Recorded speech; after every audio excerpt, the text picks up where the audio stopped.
This is a Steelseries Arctis Pro Wireless headset.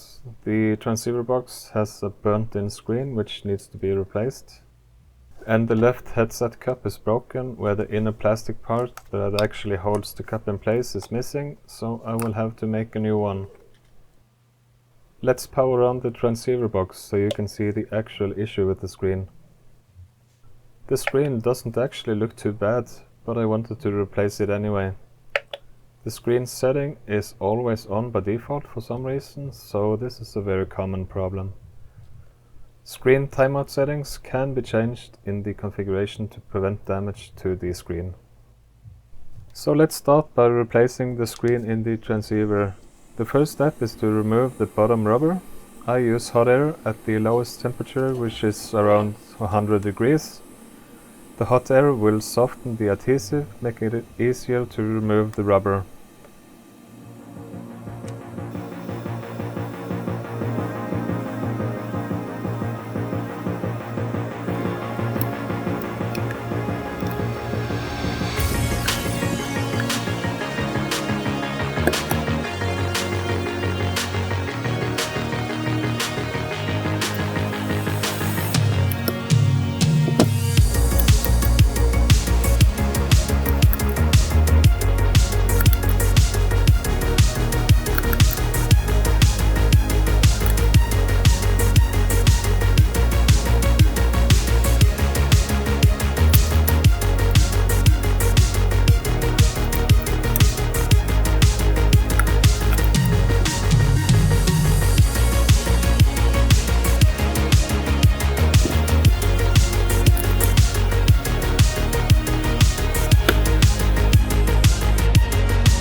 Next up is removing the OLED screen from the housing. I don't care about the old screen, but I have to be careful not to damage the PCB connector on the backside. The ribbon can easily be released by gently pushing on both sides of the connector.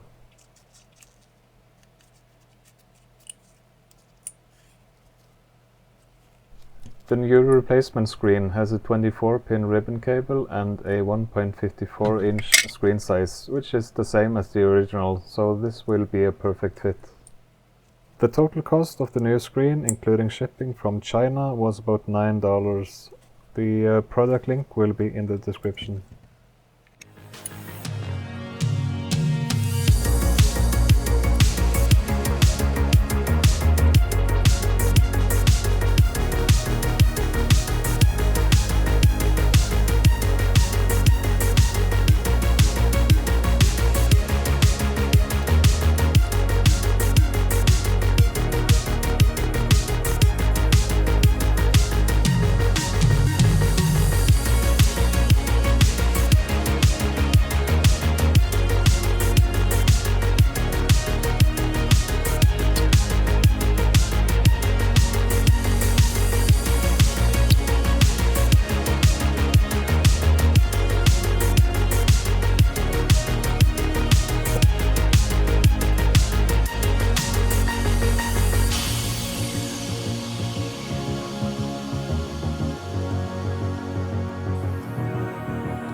I'm using a couple of 3M double-sided tape strips as adhesion. This is to prevent the screen from rattling around in the box.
Okay, and now let's just check if everything is working by connecting the USB cable to a power source.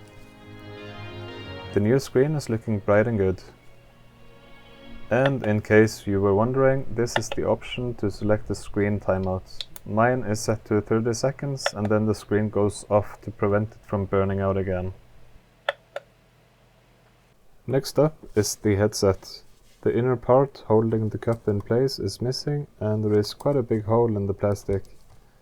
The surrounding area also look kind of brittle, so I will try to make it more secure from the backside.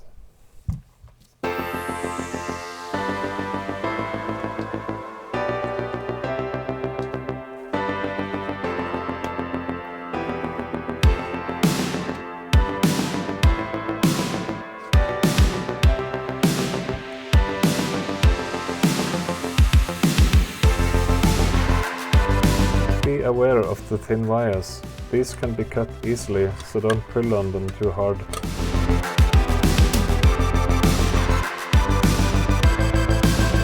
I have to separate the cup from the headband to be able to build up the plastic around the hole, and so I have to unsolder the wires. There is some kind of annoying hot glue covering the solder points.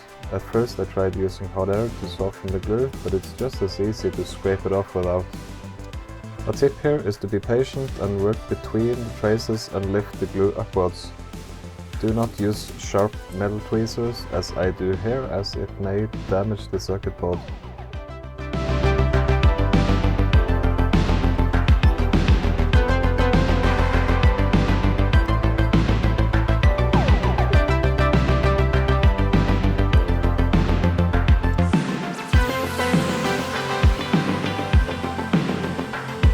It's a good idea to write down or take a picture of the location of the wires before desoldering them.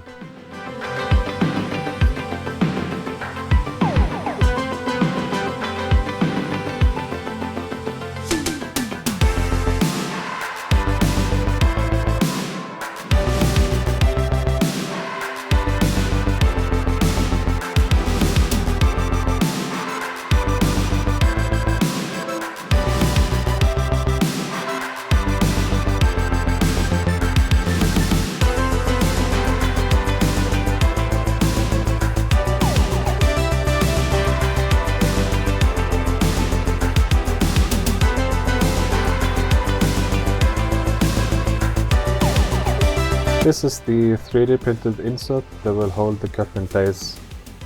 The insert has a groove to hold the stem in place, and the fit is almost like the original. The part is already angled, so it can be inserted as is. The headset stem is kept in place with a washer and a locking ring. I accidentally broke off the locking ring while removing it, but I have a replacement. Next up is preparing the plastic. I need to grind it down for the insert to fit.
I've placed the insert in the right position, so now I will glue it in place using Loctite superglue.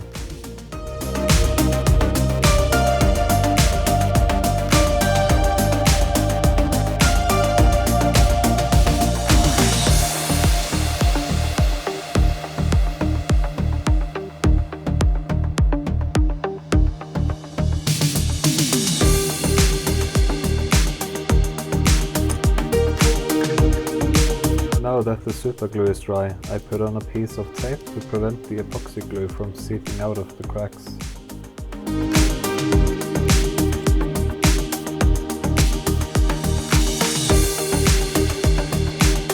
I use a transparent 2-part epoxy glue to give the insert some extra strength.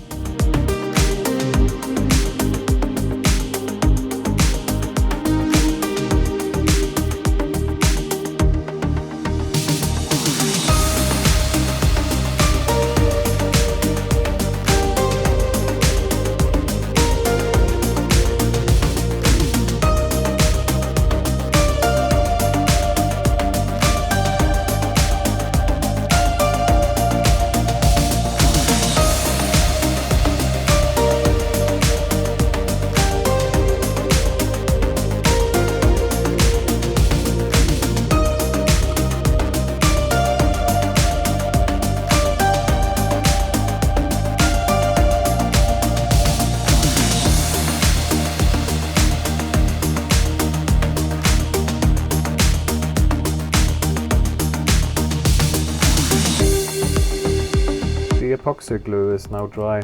If you want the perfect result, you can sand it down with fine sandpaper and apply a couple of coats of black spray paint.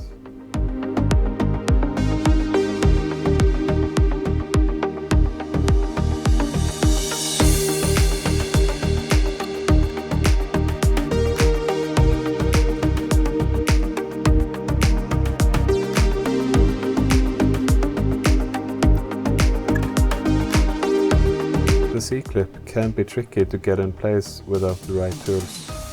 I use C-clip pliers for this purpose. There are many such pliers on the market, and some are very expensive. Just buy a cheap one and grind the tip.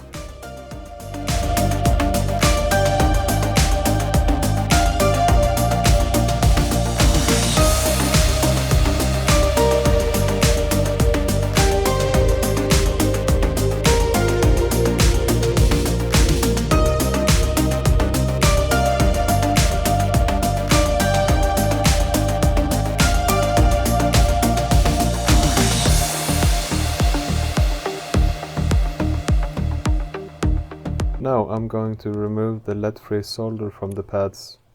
I use some flux and mix lead and lead-free solder together to lower the melting temperature. and then use a desoldering braid to remove the remaining solder.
And we are done. Thank you for taking the time to watch the entire video, even with my cringy English accent. I can hardly see the repaired area, and both cups on the headset now look exactly the same. I've already tested sound settings and everything works perfectly. I hope you found this video interesting. Feel free to leave a comment if you have any questions, and please like and subscribe to my channel as I have even more videos coming.